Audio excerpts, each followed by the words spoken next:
Hi guys, it's Megan. Welcome back to my channel. Today I'm going to be doing a book talk on Three Dark Crowns. So this book is by Kendar Blake. It is about three sisters who are triplets. They're separated at birth, and at the age of 16 they are expected to fight to the death for the crown. Katerine, it looks like Catherine, but I watched a pronunciation guide by Kendar Blake and it's Katerine, but she doesn't care if you say Catherine, so I'm gonna say Katerine.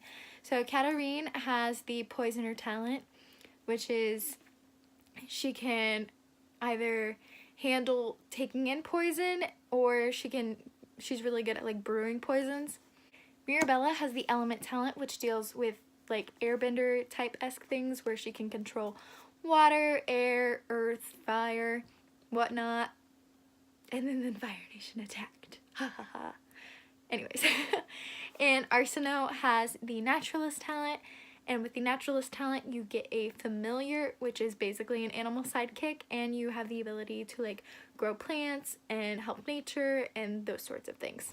So in this, Mirabella actually has the most power. And Katerine and Arsenault are not very good at their gifts. And from the beginning, I didn't really like any of the characters. But by the end, I love them all. They're all wonderful. And I really don't even think I could choose a favorite character. The relationships in this book, between the friendships are so genuine and so wonderful and so authentic. And I love the friendships. But the relationships, like the romantic relationships, I'm really not a fan of. They're very cheesy, or I just like hate the pairing and I don't think they go well together. And yeah, the relationships aren't much to look for in this book, but the friendships are truly outstanding.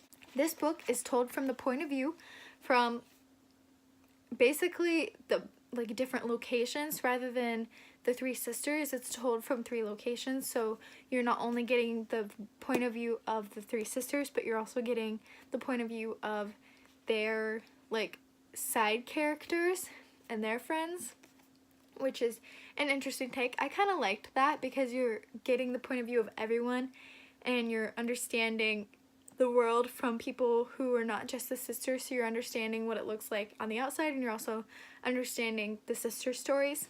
This is a book that you know is building to the sequel. The actual plot does not take place in the book. Let's just be honest here. If you cannot handle a very, very, very slow start, I do not recommend this book to you, but if you think you can handle it, the ending is so worth it, to me at least. In my opinion, the ending is so worth it. That's all I'm gonna say about the book for now. If you haven't read the book, go ahead and click away because yeah, I'm gonna be talking spoilers. So go ahead and click away and I will see you in my next video. And alright, let's talk Three Dark Crowns spoilers. So first of all, I'm just going to go through each of the sisters and their side characters. We all know that this is more character driven and more like world building than actual plot because the plot that is discussed in the synopsis doesn't even take place in this book. So first of all, we meet Katerine first. And honestly, she was kind of boring to me throughout the entire book until the end. I just felt really bad for her. I hated Peter. He kind of had like an ownership mentality over her and I really didn't like it because I felt like he was kind of taking advantage of her. I'm gonna set this down because I don't want to hold it the whole time.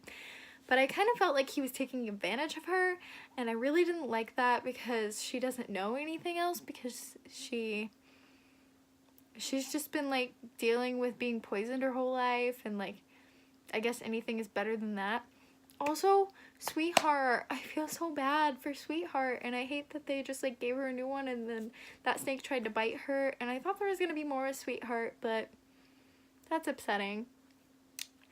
Peter, again, I didn't like him that much. I was dealing with it because she loved him and then the end happened and he like threw her into the pit and I was just like, Peter, what are you doing? Honestly, all of the characters for Katerine were just awful to her.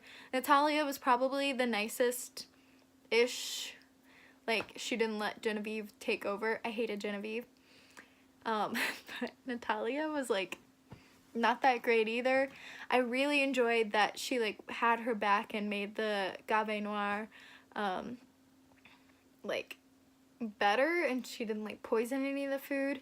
I thought it was clever how she like poisoned the dogs so that it looked like the dogs got poisoned after eating the feast, but also she killed a bunch of dogs, so not really a fan. But yeah, Katarine was my least favorite until the end, and she like clawed her way out of that pit.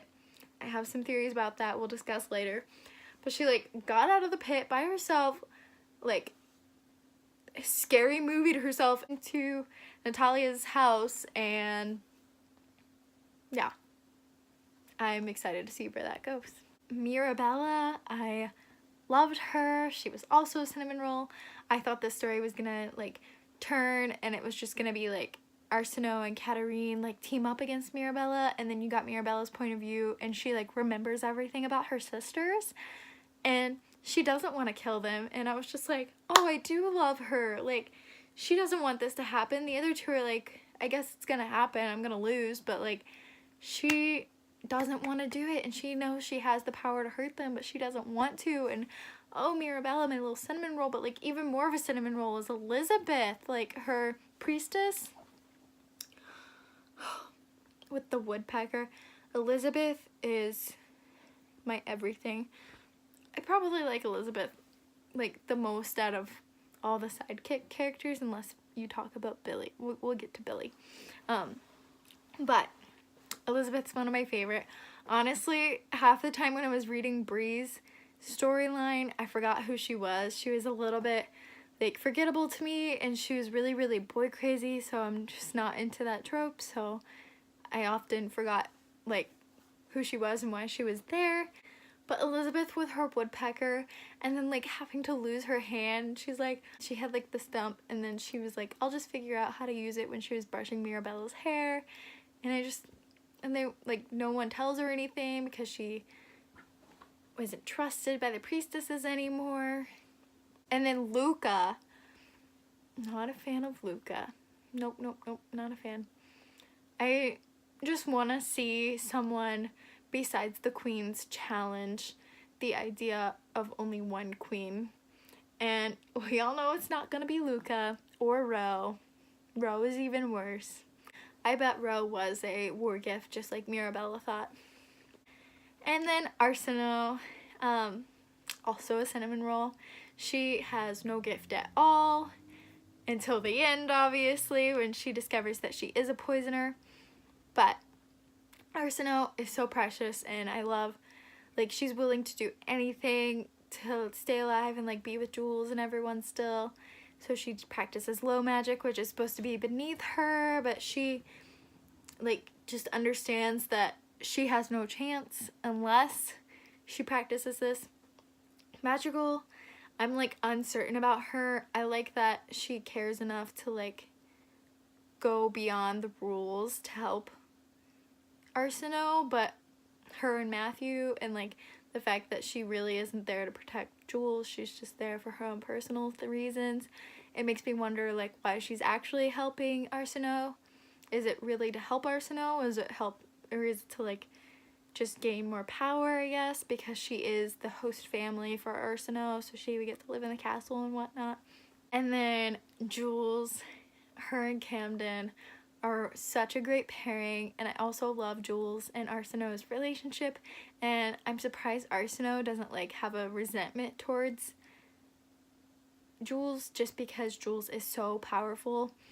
And for a while there, I thought that like Jules was gonna take over and like be the queen instead, but she just really, she's there for Arsenault, and she understands, like, she doesn't approve of the low magic, but she is understanding that this is Arsenault's only chance, and she understands that Arsenault feels like it's her only chance, and she's like willing to accept that.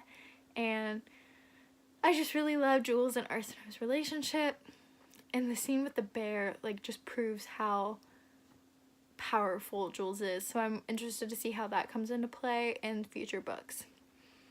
Joseph. can we just skip Joseph? Like, I'm not a fan. I do not like cheaters. I don't care if it adds drama to the story. I hate cheaters. And if you don't care, like, I know you care about Jules, but if you really cared about her, you would end it. And then also when he, like, doesn't even come up and apologize, he just comes up and, like, starts yelling at her about the bear attack on Mirabella. Like, what'd you expect? You were, like, ogling her doing her fire dance, and Jules was just supposed to watch after she's literally taming a bear for your friend. Like, Joseph. Not a fan. Not a fan. I don't blame Arsenault for being mad, because now it's like not even that he's hurting Jules, but if it came down to it and Mirabella was like, can you kill Arsenault for me? Or Arsenault was like, can you kill Mirabella for me so that I can live? Like, he's caught in the middle and he can't do that now, because now he's tied between two queens, which makes things so much worse. But moving on from him, because we don't like him, we have Billy. I think Billy's my favorite character, actually. Like, other than, like, the three sisters, I think Billy's my favorite character. They're all freaking cinnamon rolls, let me tell you. We just got, like, a batch of cinnamon rolls, and it's breakfast. It's breakfast time. Billy is so wonderful, and he just cares so much about Arsenault, and I really can't tell if it's, like, a romantic way or not. I think it's platonic, and I'm okay with it going either way, but the fact that he respects Arsenault and her wishes, and he tries to help her escape from the island, and then he, like, bows to her regardless of what his father thinks, and, like, his respect for Arsenault and their friendship is just so heartwarming, and I love them so much, whether they stay as friends or a relationship. I'm really happy with it either way, as long as Billy and Arsenault are still in some form of, like, connection. So moving on to more of, like, the plot, my favorite scene.